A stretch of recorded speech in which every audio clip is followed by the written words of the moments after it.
Je m'appelle Élise, j'ai 64 ans, et le jour où mon fils Julien m'a offert une croisière pour me détendre, j'aurais dû me douter que quelque chose de terrible se cachait derrière son sourire. Mais lorsque je suis retournée à la maison, parce que j'avais oublié mon médicament pour la tension, j'ai entendu Julien parler au téléphone avec sa femme, Sophie. Les mots qui sortirent de sa bouche m'ont glacé le sang. « Ne t'inquiète pas, mon amour. Le billet est un aller simple. Une fois en haute mer, il sera facile de faire passer ça pour un accident. Personne ne se doutera de rien pour une femme âgée tombée par-dessus bord. » À cet instant, debout derrière la porte de ma propre maison, j'ai pris une profonde inspiration. Et j'ai pensé, s'il doit en être ainsi, mon cher, alors ce sera à ta façon. Mais tu vas le regretter amèrement. Car mon fils unique, l'enfant que j'ai élevé avec tant d'amour, venait de commettre la pire erreur de sa vie. Si Julien croyait que sa mère était une vieille femme sans défense, il était sur le point de découvrir à quel point il se trompait. Parce que lorsqu'une femme de mon âge a lutté toute sa vie, a élevé des enfants, a perdu des maris, a survécu aux trahisons et aux déceptions, elle n'abandonne pas si facilement. S'il voulait jouer un jeu sordide, j'allais lui montrer les véritables règles. Mais d'abord, je devais comprendre pourquoi mon propre fils voulait ma mort. Tout avait commencé 3 jours plus tôt, quand Julien est arrivé chez moi avec ce sourire radieux que je n'avais pas vu depuis des années. Il tenait une enveloppe dorée à la main, comme celle des agences de voyage les plus luxueuses. « Maman », m'a-t-il dit en m'embrassant avec une effusion étrange, « j'ai une merveilleuse surprise pour toi. Tu as tant travaillé toute ta vie, tu t'es tant sacrifié pour nous, que Sophie et moi avons décidé de t'offrir quelque chose de spécial. » Quand j'ai ouvert l'enveloppe et vu les billets de croisière, mes yeux se sont remplis de larmes. Une croisière en Méditerranée, 7 jours à naviguer sur des eaux cristallines, à visiter des îles paradisiaques. C'était le voyage de mes rêves, celui que j'avais toujours reporté parce que l'argent était nécessaire pour autre chose. L'éducation de Julien, les dépenses de la maison, les urgences familiales. « Mon fils, cela a dû coûter une fortune », lui ai-je dit en regardant les billets de première classe. « Maman, ton bonheur n'a pas de prix », a répondu Julien avec cette voix douce qui me faisait toujours fondre le cœur. « Tu mérites cela et bien plus encore. De plus, tu as besoin de te détendre, de t'éloigner du stress de la ville, de respirer l'air pur de la mer. » En 64 ans de vie, j'avais appris à faire confiance à mon instinct. Et quelque chose dans la façon dont Julien me regardait, quelque chose dans la manière dont ses yeux n'arrivaient pas tout à fait à croiser les miens, me disait qu'il y avait plus que ce qu'il voulait bien me raconter.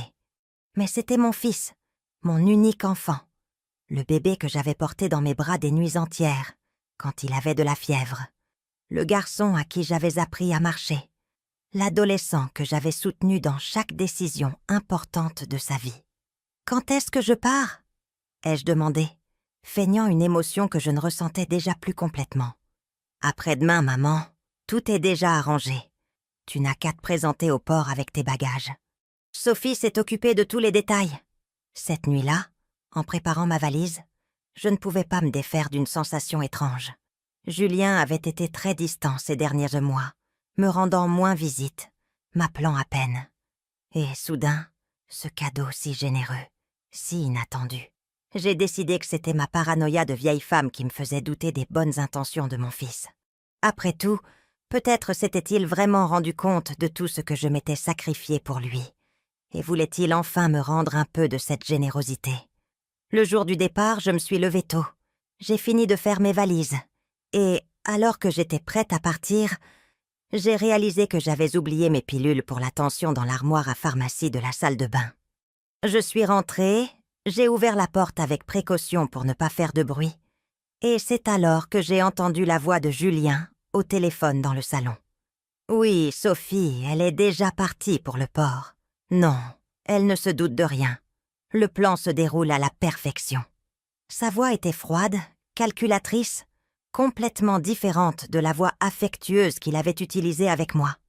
Je suis restée immobile derrière la porte, sentant le sol se dérober sous mes pieds. « L'assurance vie de maman est de 250 000 €. a poursuivi Julien. Et avec l'héritage de la maison, ce sera au moins 350 000 de plus. Assez pour payer toutes mes dettes et recommencer à zéro. Mon cœur s'est arrêté. Mon propre fils parlait de ma mort comme d'une affaire, une transaction froide et calculée. Ne t'inquiète pas, mon amour. Une femme de son âge en haute mer, ce sont des choses qui arrivent.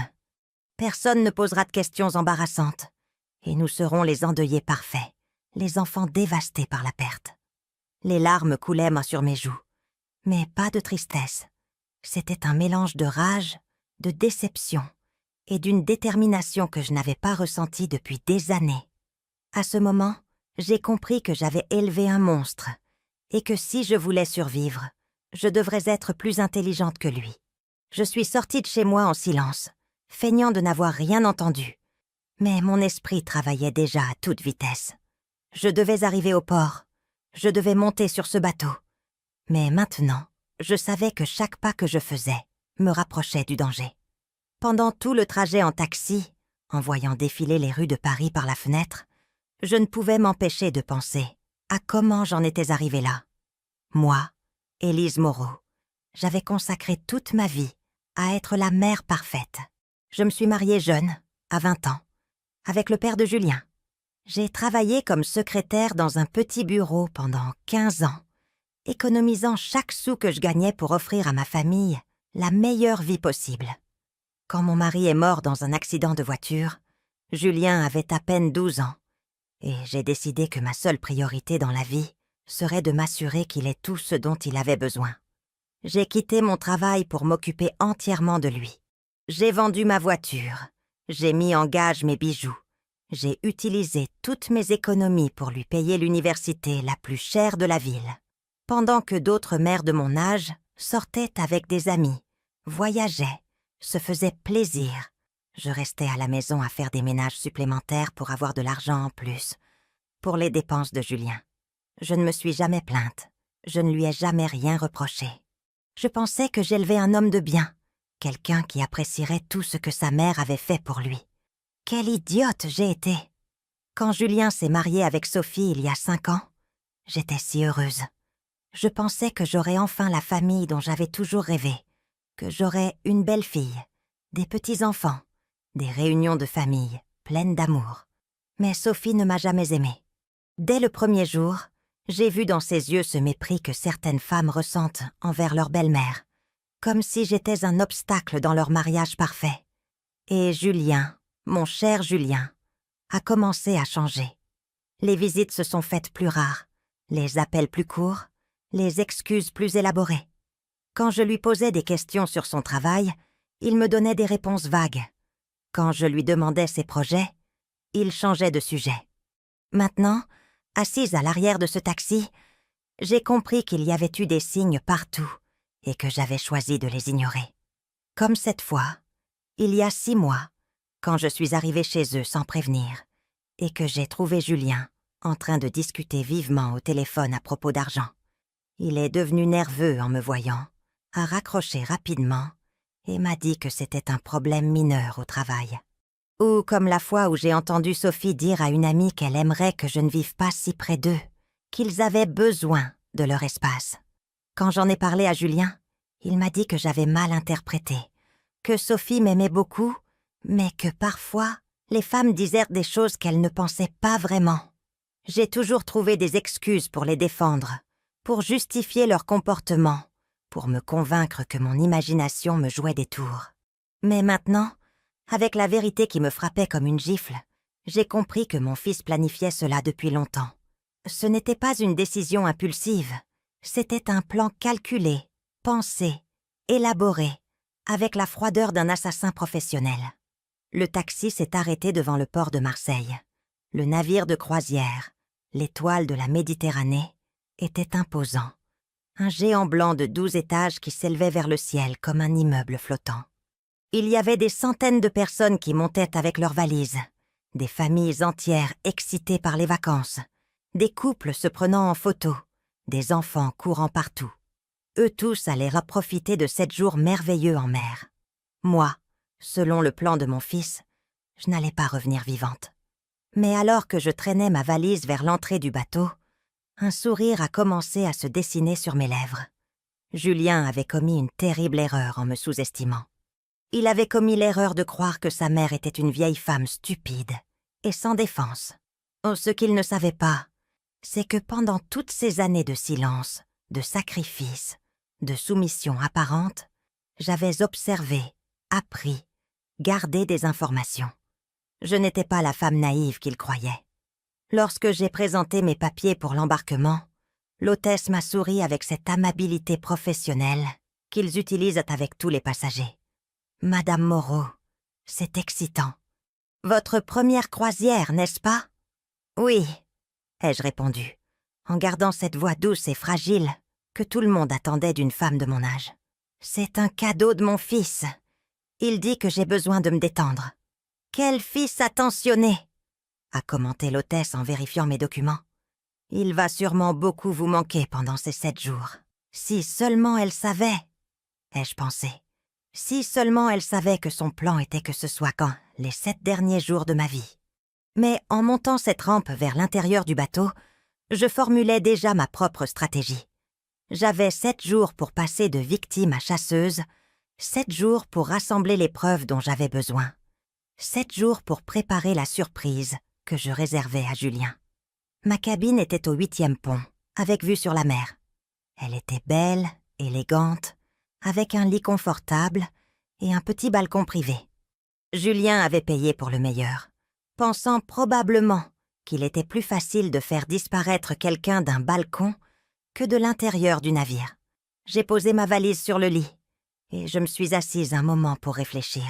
J'avais besoin d'un plan, d'alliés et surtout de preuves. Car une chose était de connaître la vérité, une autre bien différente était de pouvoir la prouver. J'ai sorti mon téléphone portable et j'ai composé un numéro que j'avais gardé depuis des mois, mais que je n'avais jamais utilisé. C'était le numéro de Luc Beaumont, un détective privé que j'avais connu lorsqu'une voisine avait eu des problèmes avec son ex-mari. Il m'avait donné sa carte en me disant que si un jour j'avais besoin d'aide, je n'hésite pas à l'appeler. « Détective Beaumont », a répondu une voix grave après 3 sonneries. « Bonjour, je suis Élise Moreau. Nous nous sommes rencontrés il y a quelques mois au foyer de l'Espoir. Ma voisine, je ne sais pas si vous vous souvenez de moi. » « Bien sûr que je me souviens, Madame Moreau. En quoi puis-je vous aider ?» J'ai pris une profonde inspiration avant de continuer. « Je dois vous engager pour une affaire très délicate. Mon fils essaie de me tuer. » Il y eut un silence à l'autre bout du fil. Il a probablement pensé que j'étais une vieille paranoïaque avec des problèmes familiaux mineurs. « Madame Moreau, êtes-vous sûre de ce que vous dites ? Ce sont des accusations très graves. » « Absolument certaine. J'ai entendu mon fils planifier ma mort. Je suis sur une croisière en ce moment même et il croit que ce sera un voyage sans retour pour moi. J'ai besoin que vous enquêtiez sur ses finances, ses dettes, tout ce que vous pourrez trouver. Et j'ai besoin que vous m'aidiez à rassembler des preuves de ce qu'il prépare. Où êtes-vous ? Sur le navire l'Étoile de la Méditerranée, qui lève l'ancre dans une demi-heure pour les îles grecques. Je serai injoignable pendant 7 jours, mais à mon retour, j'ai besoin d'avoir toutes les informations possibles sur mon fils, Julien Moreau. Entendu. Je vais vous envoyer mon RIB par message pour que vous me fassiez un virement de 500 € comme avance. Et Madame Moreau, soyez très prudente. Si ce que vous me dites est vrai, vous êtes en danger réel. Ne faites rien qui puisse mettre votre sécurité en péril. Détective. Je suis sur cette terre depuis 64 ans. J'ai survécu à la pauvreté, au veuvage, à l'éducation d'un fils seul, à sacrifier toute ma vie pour les autres. Croyez-moi, je ne vais pas laisser mon propre fils me vaincre maintenant. Après avoir raccroché avec le détective Beaumont, je suis restée assise dans ma cabine, ressentant un étrange mélange de peur et de détermination.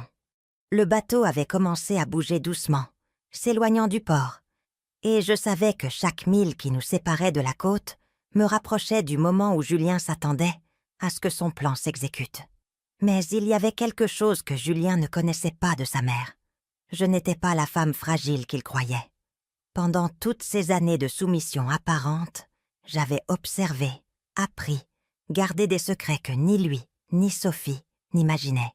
J'ai décidé que la première chose à faire était d'explorer le navire, de connaître chaque recoin, chaque sortie, chaque endroit où quelqu'un pourrait essayer de me faire du mal. S'ils allaient tenter de simuler un accident, je devais être préparée à toute éventualité. Je suis sortie de ma cabine et j'ai commencé à parcourir les couloirs de la croisière. C'était impressionnant. Des restaurants élégants, des casinos, des boutiques, une piscine gigantesque sur le pont supérieur, des théâtres, des bibliothèques. C'était comme une ville flottante, pleine de vie et de joie. Mais je n'étais pas là pour m'amuser. J'étais là pour survivre. En marchant, j'ai observé les caméras de sécurité. Il y en avait beaucoup, pratiquement dans chaque couloir, dans chaque espace public. Cela m'a un peu rassurée. Il serait difficile de faire disparaître quelqu'un dans un lieu aussi surveillé, sans éveiller les soupçons. Cependant, j'ai aussi remarqué que les balcons privés des cabines n'avaient pas de caméra, et ma cabine avait un de ces balcons.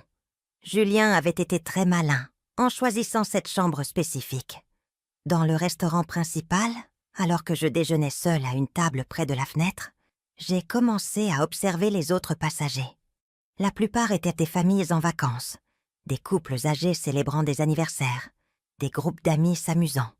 Tous semblaient innocents, normaux, heureux. C'est alors que je l'ai vue. Une femme d'environ mon âge, assise seule à une table voisine, lisant un livre en mangeant. Elle avait des cheveux argentés parfaitement coiffés. Elle portait une robe rouge élégante, et quelque chose dans sa posture me disait que c'était une femme forte, indépendante.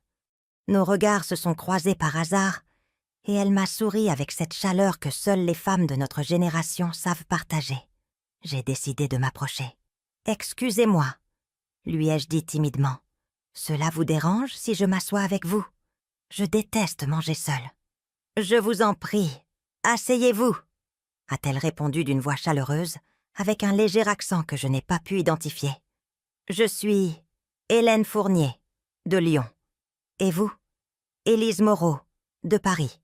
C'est un plaisir de vous rencontrer, Hélène. » En discutant pendant le déjeuner, j'ai découvert qu'Hélène avait une histoire similaire à la mienne, à bien des égards. Elle était veuve, avait élevé des enfants seuls, avait travaillé toute sa vie, et maintenant, pour la première fois depuis des décennies, faisait quelque chose juste pour elle. « Mes enfants ont tellement insisté pour que je prenne ces vacances », m'a-t-elle raconté en buvant son café. « Ça, ils disaient qu'il était temps que je me détende, que je profite de la vie. Au début, j'ai résisté, mais j'ai finalement cédé. Tout comme moi, » ai-je répondu, sentant une connexion immédiate avec cette femme. Mon fils Julien m'a offert cette croisière. Il dit que j'ai besoin de m'éloigner du stress de la ville. Quelque chose dans la façon dont Hélène m'a regardée m'a fait sentir que je pouvais lui faire confiance. Il y avait une intelligence dans ses yeux, une sagesse qui ne vient qu'avec l'expérience d'avoir beaucoup vécu et d'avoir appris à lire les gens. « Élise », m'a-t-elle dit en baissant la voix, « puis-je vous poser une question personnelle? Vous semblez préoccupée, tendue. Ce n'est pas l'attitude typique de quelqu'un qui est en vacances de rêve. » Pendant un instant, j'ai envisagé de tout lui raconter. Mais je me suis souvenu des paroles du détective Beaumont sur le fait de ne pas mettre ma sécurité en danger. J'ai décidé d'être prudente. C'est que... Eh bien, c'est ma première fois en croisière. Tout est si nouveau, si différent. Je suppose que je suis un peu nerveuse. Hélène a hoché la tête avec compréhension, mais j'ai pu voir dans ses yeux qu'elle ne me croyait pas complètement. Cette femme avait l'habitude de lire entre les lignes. « Écoutez, Élise, » m'a-t-elle dit en se penchant légèrement vers moi. « Nous ne nous connaissons pas, mais je suis sur cette terre depuis 62 ans, et j'ai appris à reconnaître quand une femme a des problèmes. Si vous avez besoin de parler à quelqu'un, ou si vous avez besoin d'aide pour quoi que ce soit, n'hésitez pas à me chercher. Ma cabine est la 1247, au 12e pont. » J'ai senti une chaleur dans ma poitrine que je n'avais pas ressentie depuis des mois. Voici une parfaite inconnue m'offrant plus de soutien sincère que je n'en avais reçu de mon propre fils depuis des années. « Merci, Hélène, vraiment. Et votre cabine est très proche de la mienne. Je suis dans la 847, au 8e pont. »« Parfait. Alors nous serons voisines de bateau. » Après le déjeuner, j'ai décidé d'explorer davantage la croisière.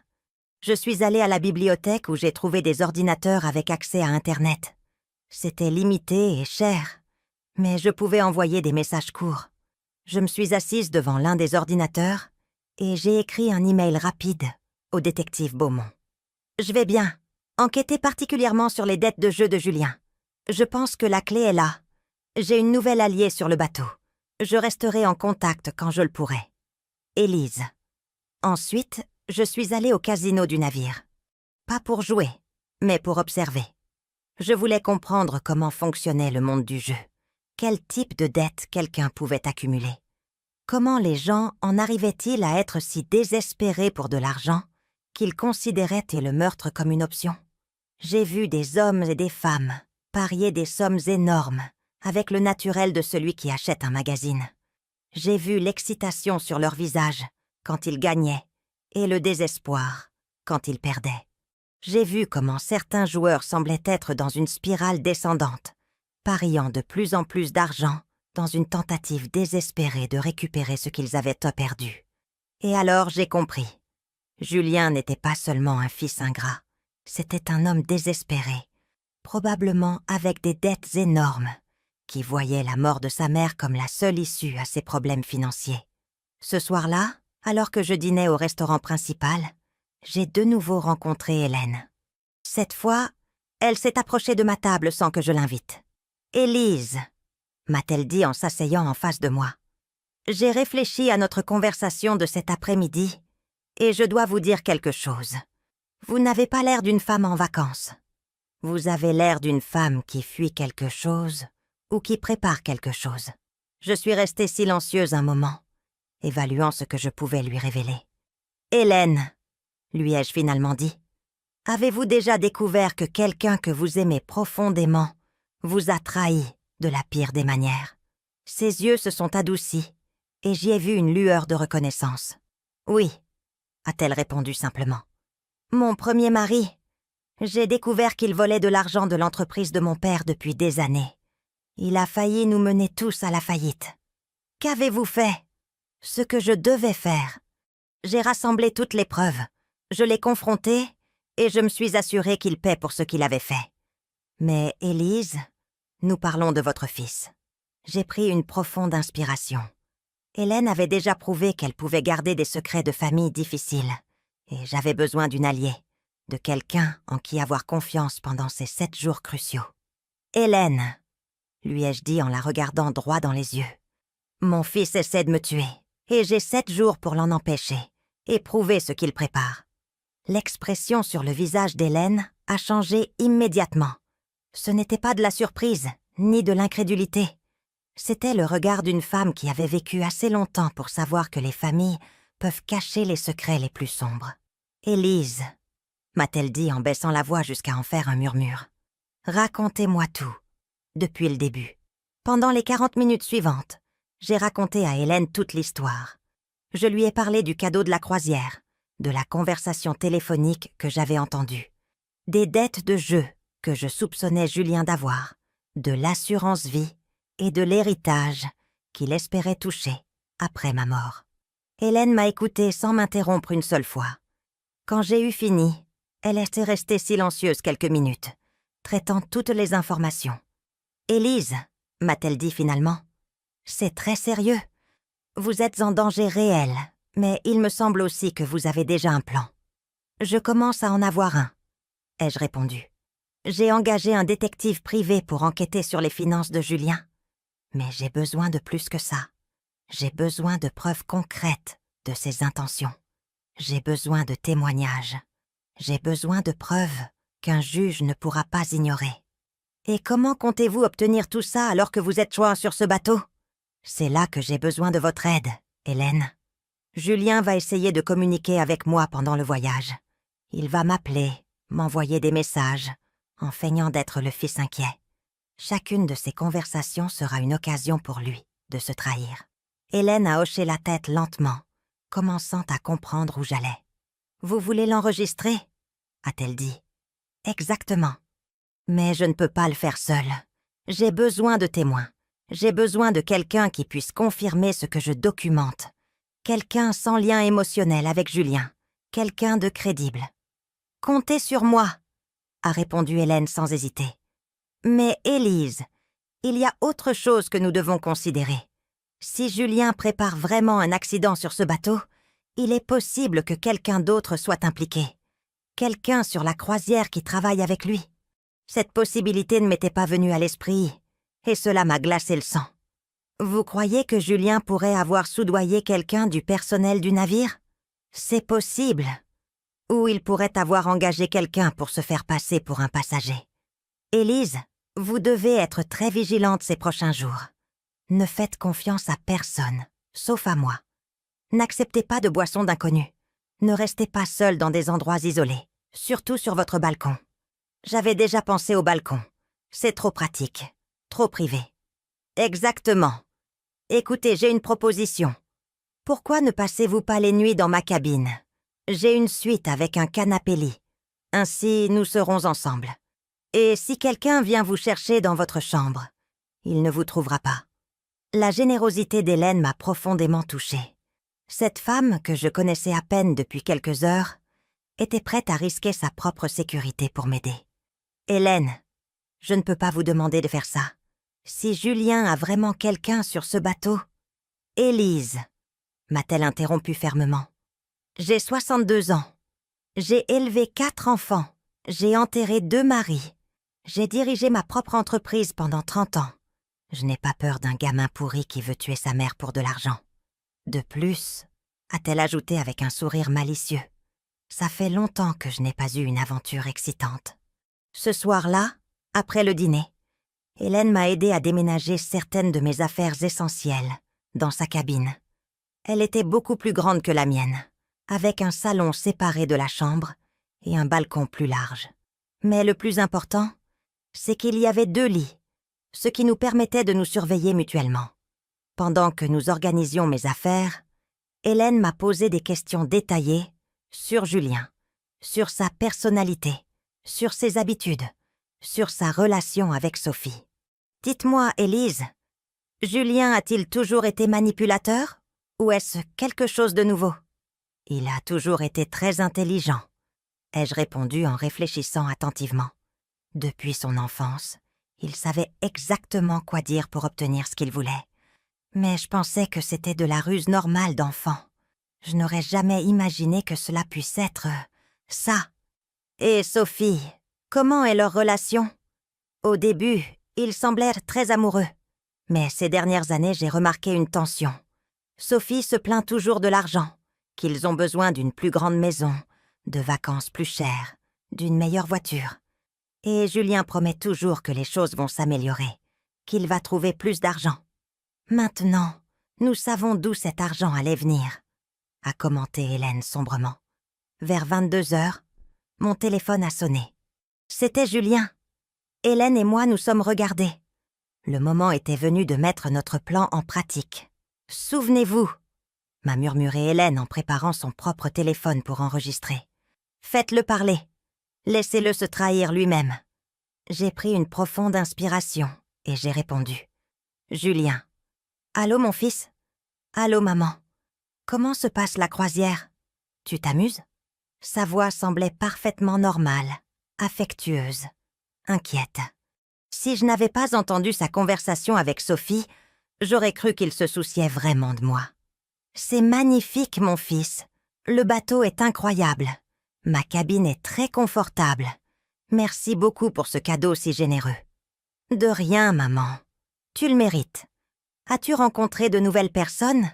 Te fais-tu des amis? » Une question intéressante. Pourquoi cela l'importait-il que je me fasse des amis? Oui, j'ai rencontré une dame très gentille, Hélène. Nous avons mangé ensemble. Il y eut une pause presque imperceptible avant que Julien ne réponde. « C'est bien, maman. C'est important que tu ne sois pas seule. Mais sois prudente aussi. Tu sais, sur ces croisières, il y a parfois des gens qui profitent des passagers plus âgés. Hélène m'a regardée avec de grands yeux. Julien venait de semer le doute sur toute personne qui pourrait être mon allié. Ne t'inquiète pas, mon fils, je suis très prudente. Mais dis-moi, comment vont les choses là-bas? Comment va Sophie? Tout va bien, maman. Sophie te passe le bonjour. Elle dit qu'elle espère que tu profites beaucoup et que tu te détends complètement. C'est gentil de sa part. Julien, puis-je te demander quelque chose? Bien sûr, maman, ce que tu veux. Pourquoi avez-vous décidé de m'offrir ce voyage juste maintenant? Je veux dire, c'était si soudain, si inattendu. Une autre pause, cette fois plus longue. Eh bien, Sophie et moi avons beaucoup parlé de toi ces derniers temps. Nous avons réalisé que tu avais l'air très fatigué, très stressé, et nous avons pensé que tu avais besoin d'une pause. T'éloigner de tout pendant un moment. T'éloigner de tout. Ai-je répété en regardant Hélène, qui prenait des notes de chaque mot. Oui, maman. Parfois, on a besoin de se déconnecter complètement de la routine, tu ne crois pas? Je suppose que oui, Julien. Puis-je te confesser quelque chose? Bien sûr, maman.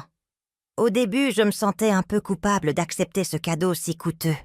Cela a dû vous coûter beaucoup d'argent. Maman, s'il te plaît, ne t'inquiète pas pour ça. L'argent n'est pas un problème. De plus, c'est un investissement dans ton bien-être. Et ça n'a pas de prix. Hélène a écrit sur un papier et me l'a montré. Demande-lui pour le retour. Julien, une question bête. As-tu une copie de mes billets de retour? Parce que j'ai vérifié mes documents et je ne trouve que le billet « Aller ». Le silence qui a suivi a été assourdissant. Il a duré si longtemps que j'ai cru un instant que l'appel avait été coupé. Julien, es-tu là? Oui, maman. Excuse-moi, Sophie me disait quelque chose à propos des billets. Ne t'inquiète pas. L'agence de voyage a tout organisé. Tu n'as qu'à profiter du voyage et nous nous occupons des détails. Mais Julien, je veux être sûre de pouvoir rentrer. Pourrais-tu vérifier avec l'agence demain et me confirmer? Maman, s'il te plaît, fais-moi confiance. Tout est parfaitement organisé. Tu n'as rien à craindre. Détends-toi et profite. C'est le but du voyage. D'accord, mon fils. J'ai entièrement confiance en toi. Parfait, maman. Je t'aime beaucoup. Fais de beaux rêves. Je t'aime aussi, Julien. Bonne nuit. Quand j'ai raccroché, Hélène et moi sommes restées silencieuses quelques minutes, digérant ce que nous venions d'entendre. « Élise », a dit Hélène finalement, « cette conversation était très révélatrice. La façon dont il a esquivé la question sur les billets de retour, la manière dont il t'a rassurée en te disant de ne t'inquiéter de rien. C'est comme s'il essayait de te maintenir dans un état de fausse sécurité. Et la question de savoir si je me faisais des amis, ai-je ajouté. C'est comme s'il évaluait si j'ai des alliés, s'il y a quelqu'un qui pourrait remarquer si quelque chose m'arrivait. Exactement, Élise. Demain, nous devons aller au bureau de la croisière et vérifier personnellement le statut de tes billets de retour. Je veux voir de mes propres yeux ce que Julien a réellement réservé. Le lendemain matin, Hélène et moi nous sommes réveillés tôt, avec une mission claire. Après avoir déjeuné dans sa cabine pour éviter de m'exposer inutilement dans les restaurants publics, nous nous sommes dirigés directement vers le bureau des services aux passagers, au 3e pont de la croisière. Le bureau était un espace élégant, avec plusieurs comptoirs tenus par du personnel en uniforme. Nous nous sommes approchés d'une jeune femme nommée Patricia, selon son badge, qui nous a accueillis avec un sourire professionnel. « Bonjour, mesdames. En quoi puis-je vous aider? Bonjour, ai-je répondu en essayant de garder ma voix calme. J'ai besoin de vérifier mon itinéraire de voyage complet. Mon nom est Élise Moreau, cabine 847. Patricia a tapé rapidement sur son ordinateur et a légèrement froncé les sourcils. Madame Moreau, je vois ici que vous avez réservé la croisière de 7 jours dans les îles grecques, mais elle s'est arrêtée, regardant l'écran avec confusion. Mais quoi? A demandé Hélène, remarquant l'hésitation dans la voix de l'employé. C'est un peu étrange. Je vois que vous avez un billet aller, mais aucune réservation n'apparaît pour le vol de retour à Paris. Normalement, Nos forfaits incluent le transport complet, aller et retour. J'ai eu l'impression de recevoir un coup de poing dans l'estomac. Même en connaissant la vérité, entendre la confirmation officielle m'a profondément blessée. « Qu'est-ce que cela signifie exactement ?» a demandé Hélène, feignant d'être aussi confuse que moi. « Eh bien, cela signifie que lorsque la croisière se terminera dans 7 jours, Madame Moreau n'a aucun moyen de rentrer chez elle. C'est peut-être une erreur du système. Ou peut-être que la personne qui a acheté le forfait a pensé ajouter le vol de retour plus tard. Qui a acheté ce forfait ? Ai-je demandé, bien que je connaisse déjà la réponse. Patricia a de nouveau vérifié l'information. Il est indiqué ici qu'il a été acheté par Julien Moreau, avec une carte de crédit à son nom. C'est un membre de votre famille ? C'est mon fils, ai-je répondu, ressentant un mélange de tristesse et de rage. Ah, eh bien, alors il s'occupera sûrement d'acheter votre billet de retour.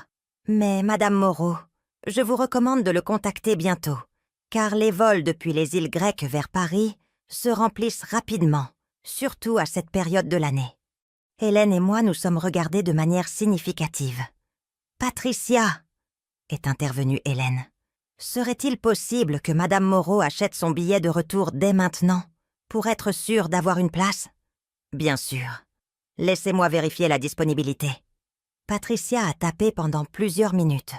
J'ai de la disponibilité sur un vol qui part le dimanche à 15h, le jour où la croisière se termine. Le coût serait de 750 €. Je le prends, ai-je dit immédiatement en sortant ma carte de crédit. Pendant que Patricia traitait l'achat, Hélène m'a murmuré à l'oreille. « Élise, nous venons d'obtenir notre première preuve. Julien n'a délibérément pas acheté ton billet de retour. Cela démontre une intention préméditée. Lorsque nous avons terminé au bureau, nous avons décidé de marcher sur le pont du navire pour parler en privé. La journée était magnifique, avec un soleil éclatant et une brise douce, mais je ne pouvais profiter de rien en sachant ce que je savais. « Hélène, lui ai-je dit alors que nous marchions le long de la balustrade, chaque preuve que nous trouvons me fait plus mal. C'est comme découvrir encore et encore que mon propre fils veut ma mort. Je sais, Élise, mais chaque preuve que nous trouvons te protège aussi davantage. Regarde ce que nous venons d'accomplir. Maintenant, tu as ton billet de retour, et nous avons la preuve documentée que Julien n'a jamais eu l'intention que tu reviennes vivante. » À ce moment, mon téléphone a sonné. C'était un message de Julien. « Bonjour maman. Comment t'es-tu réveillée ? As-tu bien dormi dans ta cabine ?» J'ai montré le message à Hélène. « Il vérifie que tu es dans ta cabine, » m'a-t-elle dit. Il s'attendait probablement à ce que tu lui répondes de là-bas. J'ai décidé de tenter quelque chose. Je lui ai répondu « Bonjour mon fils, j'ai très bien dormi. Je suis sur le pont en train de prendre le soleil. Le bateau est merveilleux. » La réponse est arrivée presque immédiatement. « C'est bien, maman. Profite bien. As-tu exploré tout le bateau déjà ?» Une autre question étrange. Pourquoi cela l'importait-il que j'ai exploré le bateau ? Pas encore tout. Il est très grand. Hier, j'ai découvert les restaurants et le casino. Aujourd'hui, je veux voir la piscine et peut-être le spa. Parfait, maman. Sois juste prudente près des balustrades. J'ai lu que parfois les gens ont le mal de mer avec le mouvement du bateau et peuvent perdre l'équilibre. Hélène a lu le message par-dessus mon épaule et son visage est devenu pâle. « Élise, » m'a-t-elle murmuré, « il vient de te suggérer comment tu vas mourir. Un accident près des balustrades. »« Je sais, » ai-je répondu, sentant un frisson malgré la chaleur du soleil. « Il sème l'idée. Il prépare le terrain pour quand la nouvelle arrivera à terre. » J'ai répondu à Julien. « Ne t'inquiète pas, mon fils. Je suis très prudente. Je me tiens toujours loin des bords. J'espère bien, maman. Je t'aime beaucoup. Et je veux que tu rentres saine et sauve. » Quelle ironie! Julien parlant de vouloir que je rentre saine et sauve, alors qu'il avait lui-même planifié que je ne rentre jamais. Pendant le reste de la journée, Hélène et moi avons élaboré notre plan plus en détail. Nous avons décidé qu'il nous fallait plus de preuves, plus d'enregistrements, plus de preuves des véritables intentions de Julien. Nous avons également déterminé qu'il était crucial d'identifier si quelqu'un d'autre sur le navire travaillait avec lui. Hélène a suggéré que nous prêtions attention à tout employé de la croisière qui montrerait un intérêt particulier pour moi, ou à tout passager qui semblerait m'observer. Cet après-midi-là, alors que nous étions à la piscine, j'ai remarqué qu'un homme d'environ 40 ans nous observait depuis le bar. Il portait une chemise verte et un pantalon long, ce qui était étrange pour être au bord d'une piscine. Chaque fois que je le regardais, il détournait rapidement le regard. « Hélène », ai-je murmuré. « L'homme au bar, celui à la chemise verte, j'ai remarqué qu'il nous observe. » Hélène s'est retournée discrètement pour le regarder. « Oui, je le vois. Et tu as raison. Son comportement est suspect. Faisons un test. » Hélène s'est levée et a marché de l'autre côté de la piscine, comme si elle allait aux toilettes. Je suis restée à ma place, observant l'homme. Effectivement, ses yeux m'ont suivi tout le temps, ignorant complètement Hélène. Quand Hélène est revenue, elle m'a confirmé ce que je savais déjà.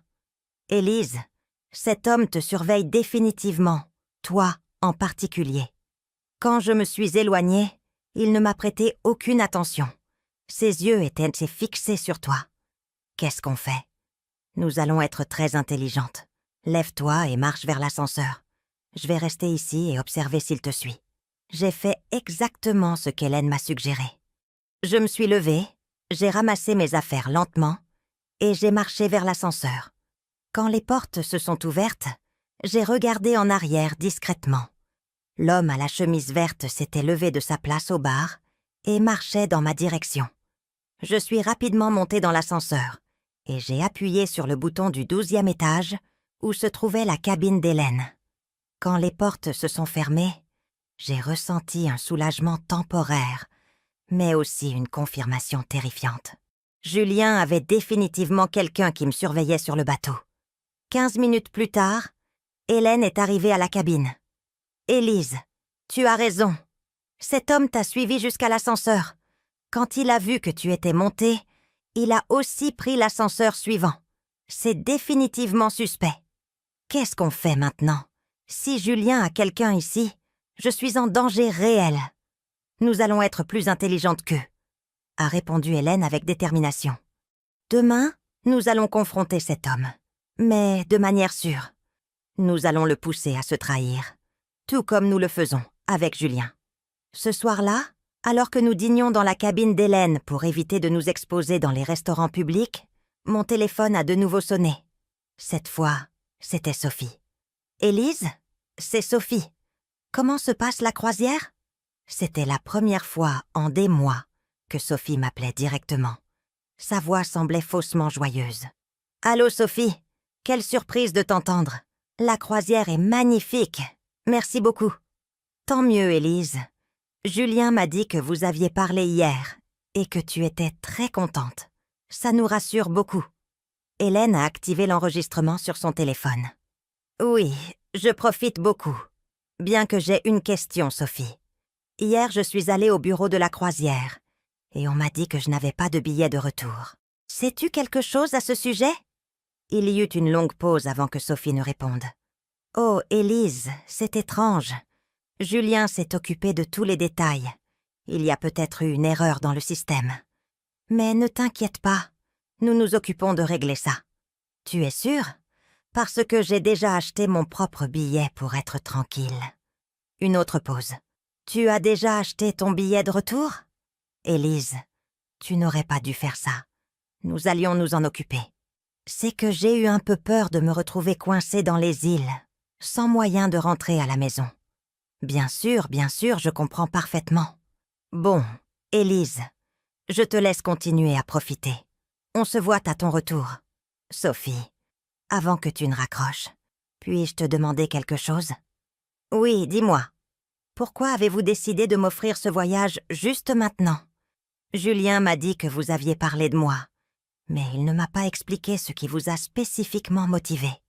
Eh bien, c'est que dernièrement, nous t'avons trouvé très fatiguée, Élise, très stressée, et nous avons pensé que tu avais besoin d'un repos prolongé. Un repos prolongé? Oui, tu sais, t'éloigner de tout pendant un temps. Parfois, on a besoin de se déconnecter complètement de la routine quotidienne. Les mêmes mots que Julien avait utilisés, comme s'ils avaient assez répété la réponse. Je comprends. Eh bien, merci beaucoup de vous inquiéter pour moi. De rien, Élise. Prends bien soin de toi et profite de chaque instant. Quand j'ai raccroché, Hélène et moi nous sommes regardés en silence. « Élise » m'a-t-elle dit finalement. Cette conversation était encore plus révélatrice que celle d'hier avec Julien. Sophie est clairement impliquée dans le plan. La façon dont elle est devenue nerveuse quand tu lui as dit que tu avais déjà acheté ton billet de retour, c'est comme si tu avais ruiné quelque chose qu'ils avaient sans prévu. Le 3e jour de la croisière, Hélène et moi avons décidé qu'il était temps de confronter l'homme à la chemise verte qui m'avait surveillée. Mais nous le ferions intelligemment, dans un lieu public où nous serions en sécurité. Après le petit déjeuner, nous sommes descendus au casino du navire. C'était un endroit parfait, plein de monde, avec de nombreuses caméras de sécurité et du personnel de la croisière à proximité, à tout moment. Hélène avait élaboré un plan brillant. « Élise » m'a-t-elle expliqué alors que nous marchions vers le casino. « Je vais m'asseoir à une table de poker près de l'entrée. Toi, tu vas t'asseoir seule à l'une des machines à sous. Quand cet homme apparaîtra, parce que je suis sûre qu'il le fera, tu vas agir comme si tu étais un peu ivre, comme si tu avais trop bu au petit déjeuner. Pourquoi ? Pour qu'il se sente en confiance, pour qu'il pense que tu es vulnérable. Les prédateurs attaquent toujours quand ils croient que leur proie est faible. S'il travaille vraiment avec Julien, il profitera de cette occasion pour s'approcher de toi. Le plan a fonctionné à la perfection. Cela faisait à peine 20 minutes que je jouais aux machines à sous, feignant de chanceler légèrement et de parler seule, comme si j'étais étourdie, quand j'ai vu l'homme à la chemise verte s'approcher. Cette fois, il portait une chemise jaune. Mais c'était définitivement la même personne. Grand, cheveux noirs, environ 40 ans, avec un sourire qui se voulait amical mais qui me donnait des frissons. « Excusez-moi, madame » m'a-t-il dit en s'approchant de ma machine. « Vous allez bien ? Je vous vois un peu fatiguée. »« Oh, oui » ai-je répondu en traînant légèrement sur les mots. « Je crois que j'ai bu trop de mimosa au petit déjeuner. Ces vacances me rendent folle. » Il a souri, et j'ai pu voir dans ses yeux qu'il était tombé dans le piège. « C'est votre première fois en croisière » m'a-t-il demandé en s'asseyant à la machine à côté de la mienne. « Oui, mon fils m'a offert ce voyage. Il dit que j'ai besoin de me détendre. Je lui ai donné exactement l'information que je savais qu'il voulait entendre. Quel fils attentionné! Et où est-il maintenant? Est-il aussi sur la croisière? Non, non, il est resté à Paris. C'est juste pour moi, un cadeau spécial pour que je me détende complètement. » L'homme a hoché la tête et j'ai vu ses yeux s'illuminer avec cette information. « Eh bien, alors vous devez en profiter au maximum. Avez-vous déjà exploré tout le bateau? » Presque tout. Hier, j'étais sur le pont supérieur pour voir le coucher du soleil. C'est magnifique, mais ça fait un peu peur d'être si près de l'eau. Peur? Pourquoi? Oh, c'est que je suis très maladroite, ai-je dit en riant comme si j'étais vraiment ivre. J'ai toujours une peur bleue de m'approcher trop des balustrades. Avec ce balancement du bateau, on peut tomber si facilement. L'expression sur son visage a subtilement changé. C'était comme s'il avait reçu une information très précieuse. « Vous avez raison d'être prudente », m'a-t-il dit d'une voix qui sonnait maintenant plus calculatrice. « Surtout la nuit. Les ponts deviennent glissants avec l'humidité de la mer. »« Vous croyez? Oh, c'est terrible. Bon, je ferais mieux de rester dans ma cabine après le dîner. » « À quel étage était votre cabine? » Voilà la question que nous attendions. « Au 8e pont, la 847. Elle a un balcon magnifique, mais comme je vous le dis, j'ai peur de trop me pencher. » L'homme a souri d'une manière qui m'a glacé le sang. « Eh bien, madame, ce fut un plaisir de vous rencontrer. J'espère que vous profiterez bien du reste de votre croisière. » Il s'est levé et s'est éloigné rapidement. De ma position, j'ai pu voir qu'il se dirigeait directement vers les téléphones publics du navire. Hélène avait observé toute la conversation depuis sa table de poker. Quand l'homme s'est éloigné, elle s'est également levée et l'a suivi discrètement. 15 minutes plus tard, Hélène est revenue me chercher avec une expression d'urgence sur le visage. « Élise, nous devons parler immédiatement en privé. » Nous sommes montés rapidement dans sa cabine et Hélène a fermé la porte à clé. « Élise, cet homme a passé un appel téléphonique immédiatement après avoir parlé avec toi. » Je n'ai pas pu entendre toute la conversation, mais j'ai clairement entendu ces mots. « Oui, elle est dans la 847, pont 8, avec balcon. » Elle dit qu'elle a peur de s'approcher des balustrades. Parfait pour ce dont nous avons besoin. J'ai senti comme si l'air m'avait été coupé des poumons. « Hélène, tu es absolument sûre de ce que tu as entendu? » « Absolument. » « Élise, cet homme travaille définitivement avec Julien. Et maintenant, il sait exactement où te trouver. Et quelle est la meilleure façon de faire passer ta mort pour un accident. » Je me suis assise sur le canapé de la cabine, sentant le poids de la réalité s'abattre sur moi comme une avalanche. Qu'est-ce qu'on fait maintenant? Si Julien a quelqu'un ici et que cette personne sait déjà comment il prévoit de me tuer, nous allons les devancer, a répondu Hélène avec une détermination qui m'a rassurée. Élise, tu ne mettras plus les pieds dans ta cabine pour le reste du voyage. Tu vas rester ici avec moi, où tu es en sécurité. Mais plus important encore, nous allons tendre un piège. Quel genre de piège? Demain soir, ce sera la soirée de gala du capitaine. Tout le monde sera dans le salon principal jusqu'à très tard. Ce sera la nuit parfaite pour que quelqu'un essaie d'entrer dans ta cabine ou de t'attendre sur ton balcon. Hélène, je ne vais pas utiliser ma vie comme appât. Tu n'auras pas à le faire. Mais nous allons utiliser cette opportunité pour attraper cet homme en flagrant délit. Nous allons alerter la sécurité du navire. Nous allons préparer un piège et nous allons obtenir des preuves irréfutables de ce qui se passe. Cet après-midi-là, alors que nous planifions notre stratégie, mon téléphone a de nouveau sonné. C'était Julien. Mais cette fois, sa voix semblait différente, plus anxieuse. « Maman, comment vas-tu? Tu profites de la croisière? » « Très bien, mon fils. Chaque jour est une nouvelle aventure. Tu dors toujours bien dans ta cabine? Tu n'as pas eu de problème avec le bruit ou quelque chose comme ça? » Une question très spécifique, comme s'il vérifiait que j'utilisais toujours ma cabine. « Non, mon fils, je dors parfaitement. Ma cabine est très calme. »« Tant mieux, maman. Demain, c'est jeudi, n'est-ce pas? Tu as des plans spéciaux? » « Je crois que demain, c'est la soirée de gala du capitaine. Ce sera très élégant. » « Ah oui, ces soirées sont magnifiques. Tu vas y aller? » « Bien sûr. J'ai déjà préparé ma robe verte. »« Parfait, maman. Profite bien.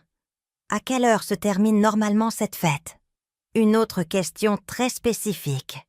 Julien recueillait des informations sur mon emploi du temps. « Je ne suis pas sûre. Probablement tard, après minuit. » « Bon, quand ça se terminera, va directement dans ta cabine pour te reposer. Ne reste pas à te promener sur les ponts la nuit. Ça peut être dangereux. » Hélène me regardait avec de grands yeux. Julien venait de me donner des instructions spécifiques pour aller directement dans ma cabine après la fête, l'endroit exact où quelqu'un m'attendrait. « Ne t'inquiète pas, mon fils. J'irai directement dans ma chambre après la fête. »« Parfait, maman. Je t'aime beaucoup. Dors bien. » Quand j'ai raccroché, Hélène et moi sommes restées silencieuses pendant plusieurs minutes. « Élise, » m'a-t-elle dit finalement, « cette conversation confirme tout. Julien sait exactement quand l'attaque aura lieu. Il a probablement dit lui-même à cet homme que demain soir, après la fête de gala, tu seras seule dans ta cabine. Hélène, j'ai peur. Ce plan devient très réel, très dangereux. Je sais, Élise. Mais nous sommes aussi très proches d'avoir toutes les preuves dont nous avons besoin. Une nuit de plus, et nous aurons suffisamment de preuves pour envoyer Julien en prison pour le reste de sa vie. Cette nuit-là, je n'ai pas pu dormir. Chaque bruit dans le couloir me faisait sursauter. Chaque mouvement du bateau me rappelait à quel point j'étais vulnérable au milieu de l'océan. Mais j'ai aussi ressenti quelque chose que je n'avais pas ressenti depuis des années. Une force intérieure. Une détermination féroce de ne pas me laisser vaincre. Julien avait complètement sous-estimé sa mère. Il avait commis l'erreur de croire que j'étais une vieille femme sans défense qui abandonnerait facilement. Demain soir, il allait découvrir à quel point il se trompait. Le jeudi matin, Hélène et moi avons mis en marche la partie la plus cruciale de notre plan. Nous devions contacter la sécurité du navire, sans alerter l'homme qui me surveillait, et nous devions le faire de manière à être prise au sérieux. Hélène a suggéré que nous allions directement voir le capitaine, Laurent Morin. En tant qu'ancienne chef d'entreprise, elle savait que s'adresser directement à la plus haute autorité était le meilleur moyen de s'assurer d'être écoutée. « Élise », m'a-t-elle expliqué pendant que nous nous préparions. Les capitaines de croisière sont formés pour gérer toutes sortes de situations. Enlèvement, vol, tentative de meurtre. Il saura exactement quoi faire. À 9h du matin, nous nous sommes présentés au bureau du capitaine. C'était un homme d'environ 50 ans, avec des cheveux grisonnants et une présence qui inspirait immédiatement le respect et la confiance. « Mesdames, je suis le capitaine Laurent Morin. En quoi puis-je vous aider ?» Hélène a pris l'initiative. « Capitaine, nous avons une situation très grave à signaler. Madame Élise Moreau est surveillée par un homme suspect et nous avons des raisons de croire que sa vie est en danger. Le capitaine nous a invités à nous asseoir et à écouter attentivement pendant que nous lui racontions toute l'histoire. Nous lui avons montré les enregistrements des conversations téléphoniques avec Julien et Sophie. Nous lui avons expliqué l'affaire des billets, aller simple, et nous lui avons décrit en détail l'homme qui m'avait suivi. « Madame Moreau », m'a dit le capitaine quand nous avons eu fini, « c'est extrêmement sérieux.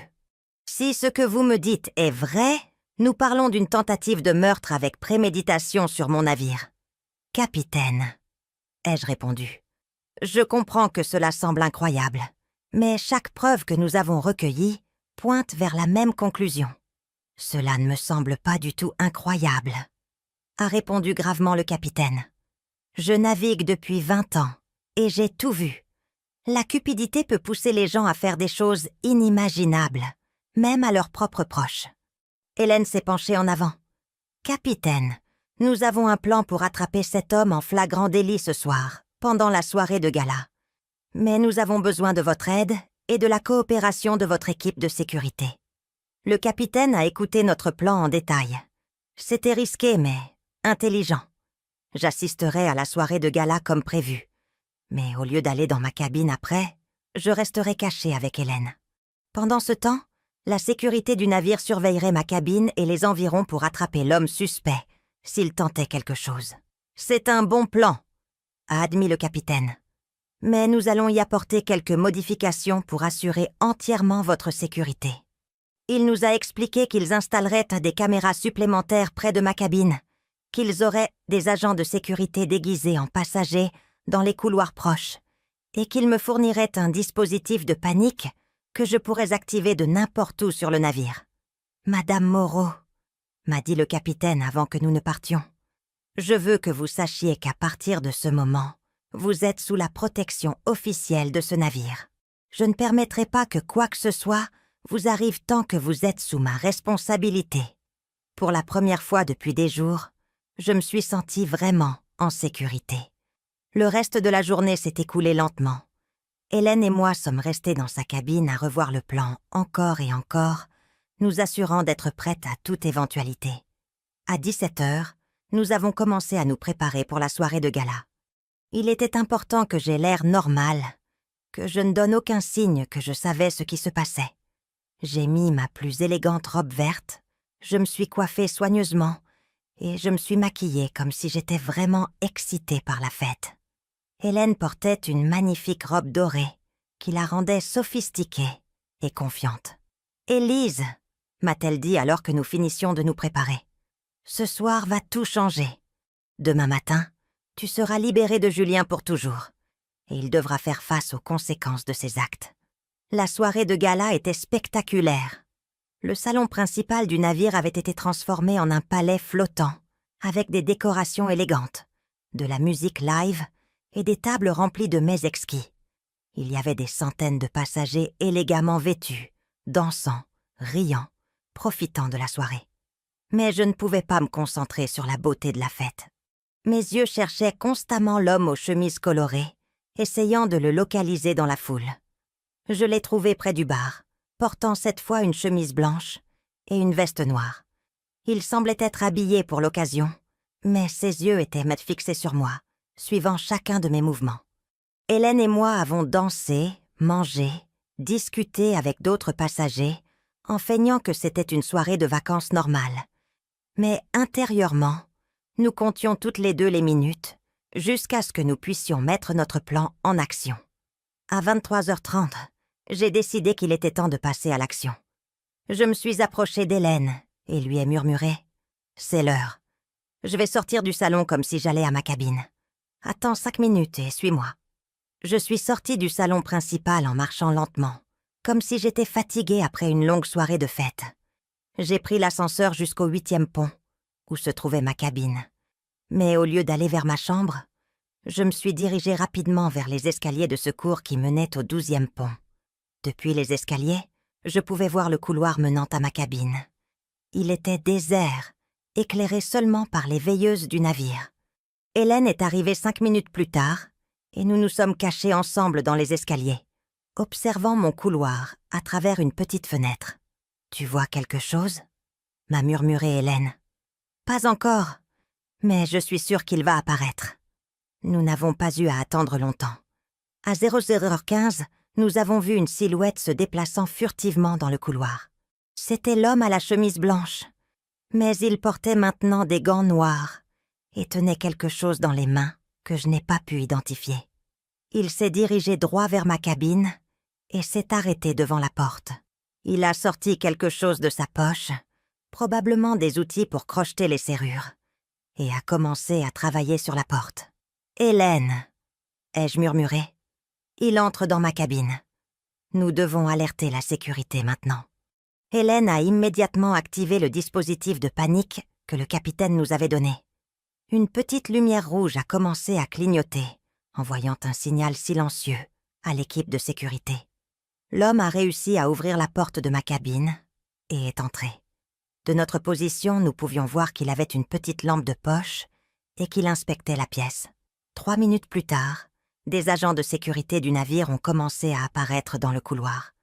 Ils se déplaçaient silencieusement, encerclant ma cabine des 2 côtés. Soudain, l'homme est sorti de ma cabine et s'est dirigé vers le balcon. Nous l'avons suivi du regard à travers les fenêtres du couloir. Il inspectait la balustrade du balcon, comme s'il planifiait exactement comment faire passer ma mort pour un accident.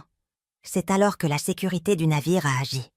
3 agents sont entrés simultanément dans la cabine, encerclant l'homme avant qu'il ne puisse réagir. De notre position dans les escaliers, nous avons pu entendre le tumulte de son arrestation. Il criait, insistant sur le fait qu'il était entré dans la cabine par erreur, qu'il s'était trompé de chambre. Mais lorsqu'ils ont fouillé ses poches, ils ont trouvé un petit flacon de liquide, des outils pour forcer les serrures et, le plus incriminant de tout, un téléphone portable avec des messages de Julien. Hélène et moi sommes descendus au 8e pont, où le capitaine Morin supervisait déjà la situation. « Madame Moreau, » m'a dit le capitaine, « nous avons attrapé votre agresseur et trouvé des preuves très intéressantes. » Il m'a montré le téléphone de l'homme. Il y avait plusieurs messages de Julien avec des instructions spécifiques. « Attends après minuit. Fais en sorte que ça ressemble à une chute accidentelle du balcon. Assure-toi qu'il n'y ait aucun signe de lutte. » J'ai ressenti un mélange de soulagement et d'horreur. Soulagement parce que j'étais vivante et en sécurité. Horreur parce que j'avais la confirmation finale que mon propre fils avait payé quelqu'un pour m'assassiner. « Capitaine !» ai-je demandé d'une voix tremblante. « Que se passe-t-il maintenant ?»« Maintenant, Madame Moreau, cet homme sera officiellement arrêté lorsque nous arriverons au port demain, et vous aurez toutes les preuves dont vous avez besoin pour poursuivre votre fils pour tentative de meurtre. » La nuit du vendredi a été la plus longue de ma vie. Après l'arrestation de l'homme engagé par Julien, Hélène et moi sommes restés éveillés dans sa cabine, digérant tout ce qui s'était passé. Le capitaine Morin avait ordonné que le détenu soit gardé dans une cellule de sécurité du navire jusqu'à notre arrivée au port. « Élise, » m'a dit Hélène, alors que nous prenions un café à 3 heures du matin. « Te rends-tu compte de ce que nous venons d'accomplir ? Non seulement nous avons sauvé ta vie, mais nous avons maintenant des preuves irréfutables pour envoyer Julien en prison.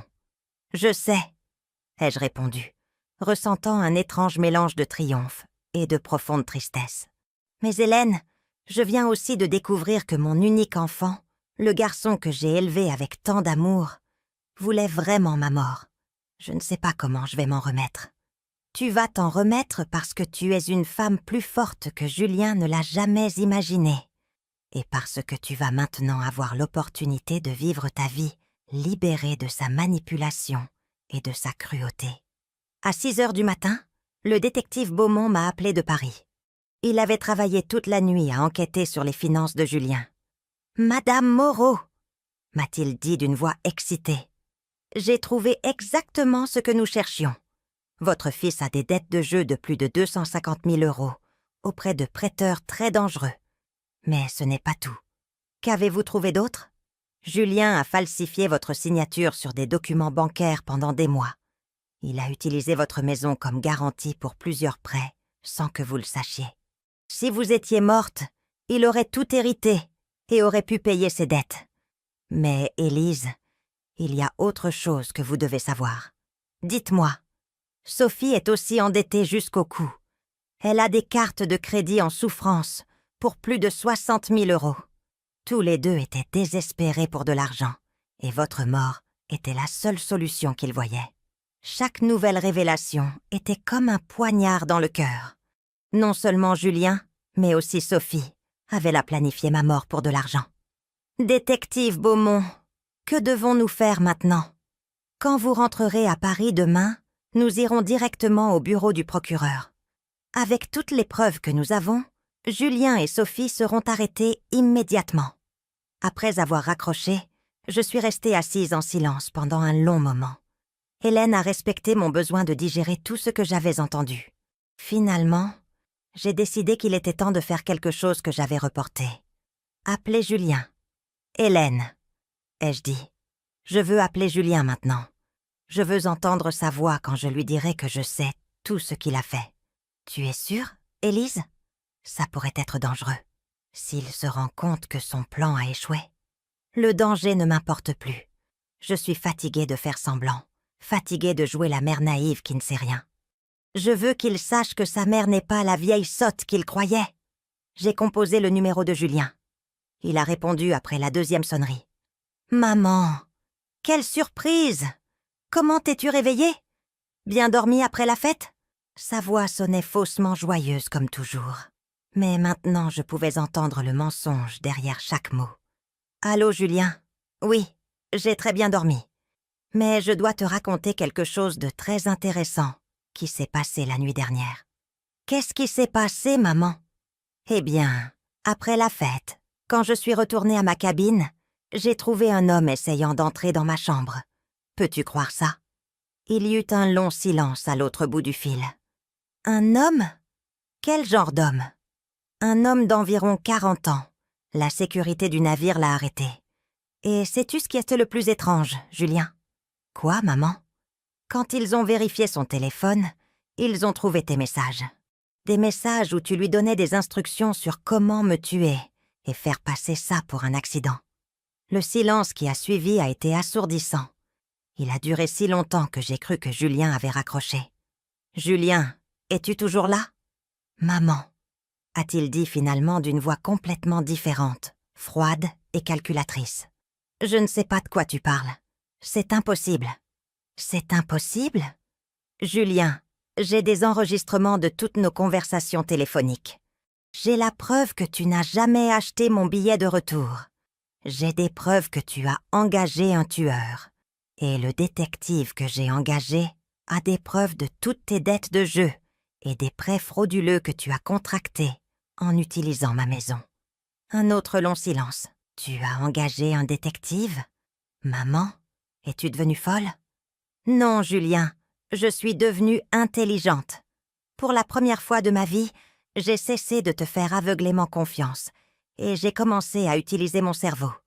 Maman, je crois que le stress du voyage t'affecte. Tu dis des choses qui n'ont aucun sens. »« Qui n'ont aucun sens, Julien? Ton plan a échoué. L'homme que tu as engagé est arrêté. Je suis vivante. Et demain, quand je rentrerai à Paris, tu seras arrêtée pour tentative de meurtre. Maman, tu dois te calmer. Quand tu rentreras à la maison, nous parlerons calmement. Tu es confuse. Je ne suis pas confuse, Julien. Je suis déçue. J'ai le cœur brisé. Je suis triste d'avoir élevé un fils qui a accordé plus de valeur à l'argent qu'à la vie de sa propre mère. Mais je ne suis pas confuse. Maman, ne m'appelle plus jamais maman, ai-je dit avec une fermeté que je ne me connaissais pas. Une mère est quelqu'un qu'on respecte, qu'on aime, qu'on protège. Toi, tu me voyais seulement comme un obstacle entre toi et mon argent. Écoute-moi bien, Julien. Quand j'arriverai à Paris demain, je remettrai toutes les preuves au procureur. Je témoignerai contre toi et je m'assurerai que tu passes le reste de ta vie en prison à penser à ce que tu as fait, à la femme qui t'a donné la vie. Maman, tu ne peux pas faire ça. Je suis ton fils. Un fils n'essaie pas de tuer sa mère. Un monstre, si. J'ai raccroché. Hélène m'a serré dans ses bras alors que les larmes coulaient main sur mes joues. Ce n'étaient pas seulement des larmes de tristesse. C'étaient des larmes de libération, de rage, de soulagement, de douleur.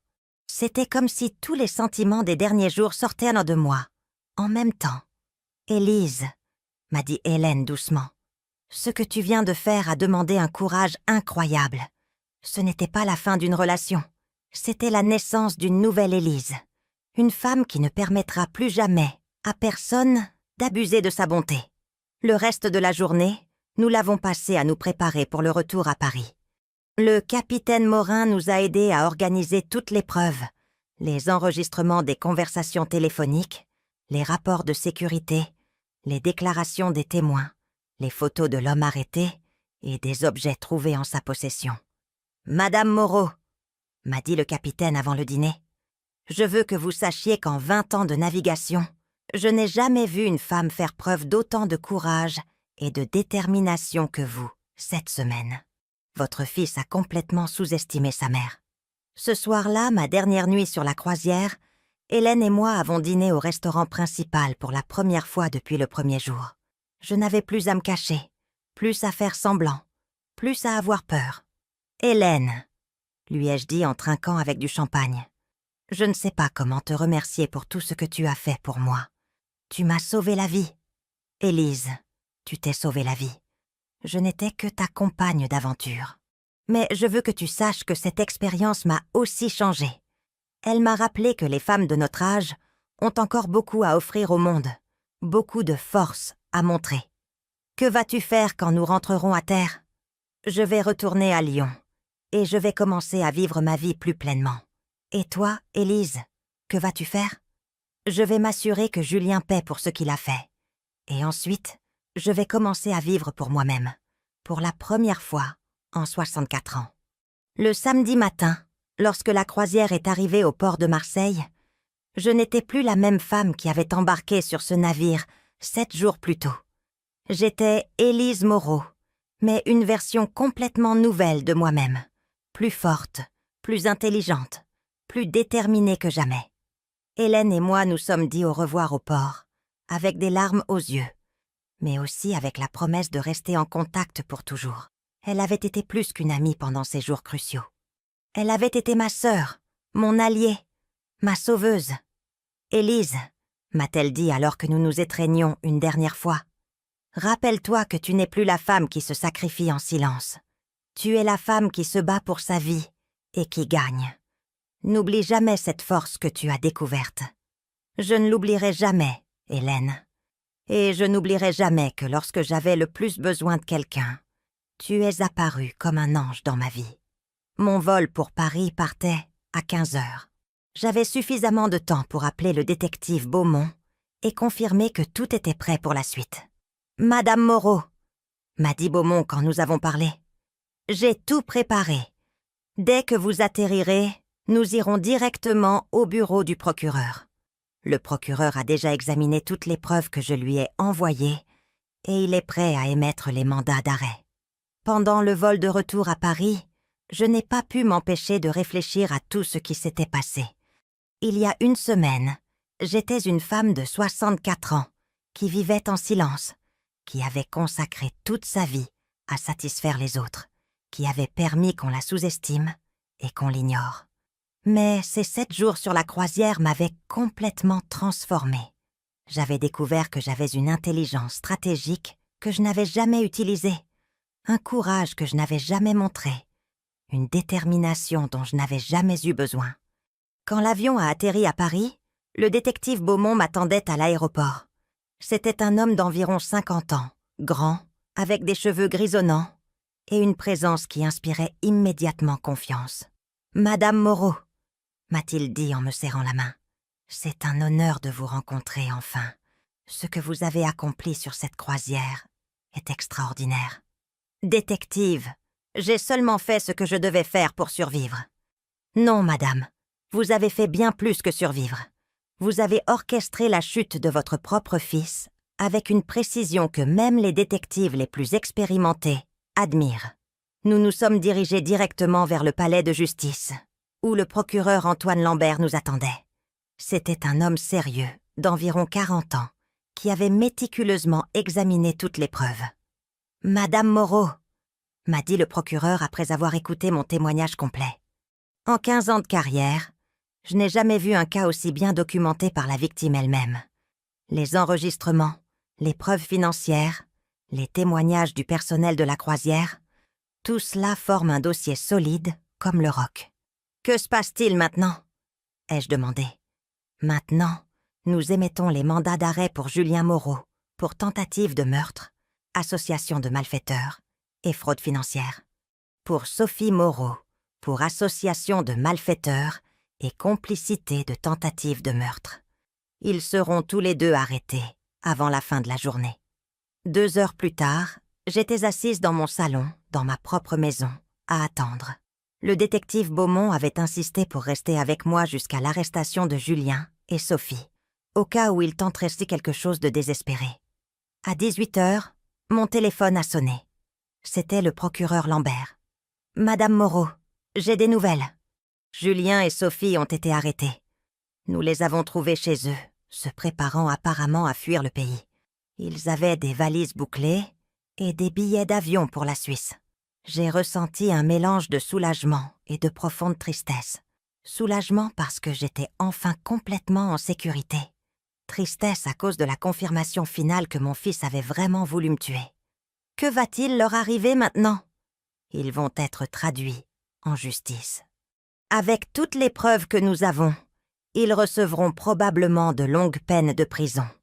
Julien risque jusqu'à 20 ans de réclusion. Sophie, en tant que complice, risque jusqu'à 10 ans. Cette nuit-là, seule chez moi pour la première fois, en 1 semaine, je me suis assise dans mon fauteuil préféré et j'ai réfléchi à tout ce qui avait changé dans ma vie. Je n'avais plus à vivre dans la peur de mon propre fils. Je n'avais plus à prétendre que je ne savais pas à quel point il était cruel. Je n'avais plus à sacrifier mon bien-être pour quelqu'un qui ne m'appréciait pas. Mais plus important encore, j'avais découvert quelque chose sur moi-même que je n'avais jamais su. J'étais capable de me battre pour ma propre vie et de gagner. Les mois suivants ont été un tourbillon de procédures judiciaires. J'ai dû témoigner au procès, affronter Julien au tribunal, revivre tous les détails de sa trahison. Ce fut douloureux, mais aussi libérateur.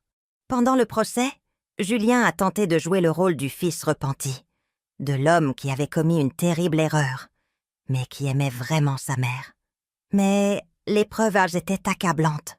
Les enregistrements, les messages, le témoignage de l'homme qui l'avait engagé pour me tuer, les preuves financières, tout dressait le portrait d'un homme qui avait froidement planifié l'assassinat de sa propre mère. Le jour du verdict, Julien a été condamné à 20 ans de prison. Sophie a écopé de 10 ans. Quand j'ai entendu le verdict, je n'ai pas ressenti de joie, mais j'ai ressenti un sentiment de justice. Après le procès, j'ai pris des décisions importantes concernant ma vie. J'ai vendu la maison où j'avais vécu pendant tant d'années, cette maison remplie de souvenirs douloureux. Avec l'argent de la vente, j'ai acheté un petit appartement confortable dans un nouveau quartier de la ville. Mais le plus important a été ce que j'ai fait de mon temps et de mon énergie. J'ai commencé à faire du bénévolat dans un centre d'aide pour les femmes âgées, victimes de maltraitance familiale. Mon expérience m'avait appris que de nombreuses femmes de mon âge souffraient en silence, permettant à leur propre famille de les maltraiter parce qu'elles croyaient n'avoir aucune option. « Mesdames, » disais-je aux femmes qui arrivaient au centre en quête d'aide, « je veux vous raconter l'histoire de comment mon propre fils a essayé de me tuer et comment j'ai réussi non seulement à survivre, mais aussi à le traduire en justice. » Chaque fois que je racontais mon histoire, je voyais dans les yeux de ces femmes le même éveil que j'avais connu sur la croisière, la compréhension qu'elles n'étaient pas condamnées à être des victimes, qu'elles avaient plus de force et de ressources qu'elles ne l'imaginaient. Hélène et moi avons maintenu notre amitié grâce à des appels téléphoniques hebdomadaires et des visites occasionnelles. Elle était devenue plus qu'une amie. Elle était ma sœur d'armes, la personne qui m'avait aidé à découvrir qui j'étais vraiment. 1 an après la croisière, Hélène est venue me rendre visite à Paris. Nous dînions dans mon nouvel appartement quand elle m'a posé une question qui m'a surprise. « Élise, regrettes-tu parfois d'avoir dénoncé Julien? As-tu parfois la nostalgie de la relation que vous aviez avant ?»« Hélène, » ai-je répondu sans hésiter. La relation que je croyais avoir avec Julien n'a jamais vraiment existé. C'était une illusion basée sur mon besoin de croire que j'avais élevé un homme bon. La vérité, c'est que Julien a toujours été manipulateur, toujours égoïste. Il m'a toujours vu comme un moyen d'obtenir ce qu'il voulait. Je ne voulais tout simplement pas le voir. « Et avoir une famille ne te manque pas ?»« J'ai une famille, » ai-je dit en souriant. « Je t'ai, toi. J'ai les femmes du centre qui sont devenues mes sœurs. J'ai une vie remplie de personnes qui m'apprécient pour qui je suis, pas pour ce qu'elles peuvent obtenir de moi. » Au 2e anniversaire de mon retour de la croisière, j'ai décidé de faire quelque chose qui symboliserait ma transformation complète. Je me suis inscrite à des cours de danse.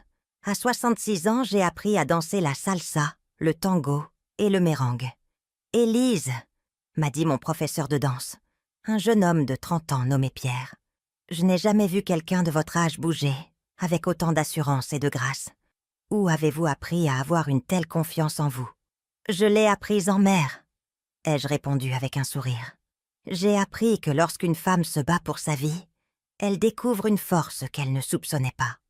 Maintenant, quand je repense à ces 7 jours sur la croisière, je ne les vois pas comme les jours les plus sombres de ma vie. Je les vois comme les jours qui m'ont sauvée, les jours qui m'ont appris qui était vraiment Élise Moreau. Je suis une femme qui a survécu à la trahison la plus profonde qu'on puisse imaginer. Je suis une femme qui a transformé son propre fils de chasseur en proie. Je suis une femme qui, à 64 ans, a découvert qu'il n'est jamais trop tard pour renaître. Et si jamais une autre femme de mon âge se sent sans défense, sous-estimée ou trahie par sa propre famille, je veux qu'elle sache qu'elle a en elle une force capable de déplacer des montagnes. Elle doit juste décider de l'utiliser. Car lorsqu'une femme comme moi dit « S'il doit en être ainsi, mon cher, alors ce sera à ta façon. Mais tu vas le regretter amèrement. » Ce n'est pas une menace en l'air. C'est une promesse qu'elle tiendra jusqu'au bout. Et Julien l'a regretté.